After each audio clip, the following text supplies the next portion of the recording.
Fratelli d'Italia una logica propositiva e pienamente collaborativa con gli alleati, presenta due potenziali candidati di tutto rispetto che hanno già dimostrato quando ben sanno fare sul territorio, Elisabetta Gardini ed Enoch Soranzo, che ha già amministrato questo territorio, ha dimostrato come lo sappia fare da Presidente della provincia, due candidati ineccepibili, direi col pedigree giusto. Fratelli d'Italia si porta avanti e propone agli alleati di centrodestra due nomi per le prossime amministrative padovane previste nel 2022. Elisabetta Gardini, ex europarlamentare, ed Enoch Soranzo, attualmente consigliere regionale. Due nomi di partito che però sono pronti anche a lavorare per la coalizione di centrodestra qualora venisse scelto un candidato civico.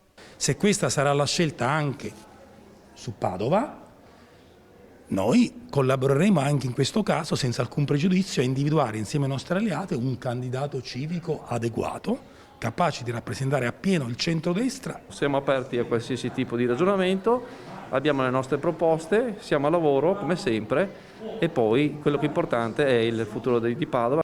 L'arrivo a Padova del senatore Adolfo Urso, che ha incontrato il prefetto, tende la mano ai partiti di centrodestra, quasi a ribadire che il fronte è compatto, nonostante il neoeletto presidente del Copasir Urso sia stato eletto senza i voti della Lega. Su questa vicenda, che è iniziata credo 5 mesi fa, io non mi sono mai espresso.